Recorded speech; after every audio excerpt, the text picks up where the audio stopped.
From the valleys of Uttarakhand to the corridors of justice, this is your weekly insight into the issues that matter. I am Kripal Singh and you are listening to the Exam Bulletin Uttarakhand. Let's get into the biggest controversy this week and complete the story of the Panchayat elections in Uttarakhand. The controversy unfolds like this one, a constitutional skirmish, an electoral deadlock, and now the clarity of the High Court. The much anticipated Panchayat elections in Uttarakhand were embroiled in legal turmoil months after new reservation rules disrupted the electoral playing field. The Uttarakhand government, in a move that sparked widespread uproar, altered the rotational roster pre-existing for reserved Panchayat seats. Critics, however, argue that certain constituencies already reserved for the scheduled caste and scheduled tribe for the 3 consecutive terms were poised to remain reserved for the 4th one also, barring new aspirants entering from the democratic fray. Petitions filed in the High Court, particularly by a Bageshwar-based group led by the activist Ganesh Kandapal, call the move a brazen violation of both constitutional safeguards and the statutory law, namely Section 126 of Uttarakhand Panchayati Raj Act 2016 and the Article 243T of the Indian Constitution. The court intervenes and the judiciary intervened and rightfully it did so. And on June 23, the Uttarakhand High Court stayed all electoral proceedings, citing the absence of formal gazette notification and a lack of legal transparency. This wasn't a procedural pause, it was a constitutional checkpoint. The bench emphasized the non-negotiable mandate of the seat rotation and inclusivity in the local governance. Facing mounting pressure, the state filed an affidavit claiming the gazette notification had in fact been issued on June 14 itself, a document that had not finally reached the courtroom due to what officials referred to as a communication gap. Now, what the verdict comes here. On June 27, the court lifted the stay and allowing the State Election Commission to resume the nomination process. However, this relief with strings attached.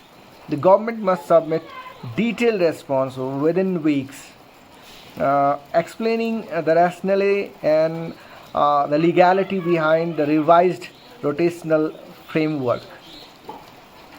Thus, while electoral process may resume, judicial oversight remains intact. Now, what next? What will happen there?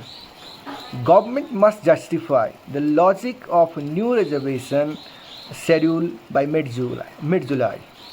The Election Commission is expected to resume the Panchayat polls possibly as early as the next month.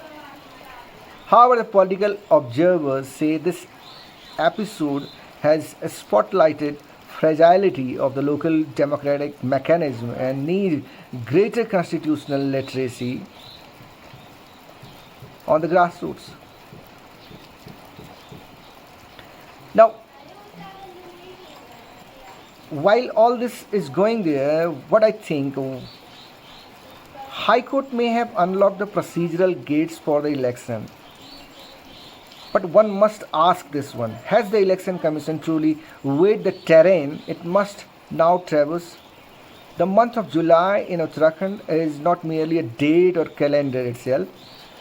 It is the peak of monsoon, a season of unpredictable skies, incessant rainfall, landslides and swollen rivers.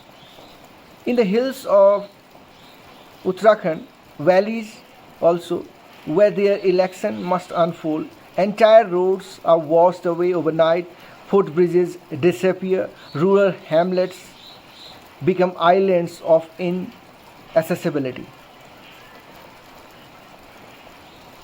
Now, Election Commission needs to ensure the safe movement of polling officials, the secure transport of EVM, ballot boxes or the materials, and most crucially, the protection of the life of those entrusted with the democratic machinery.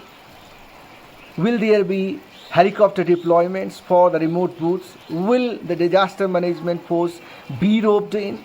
Are polling stations in vulnerable zones going to be relocated and rescheduled? These are not just the abstract hypotheticals, they are logistical imperatives.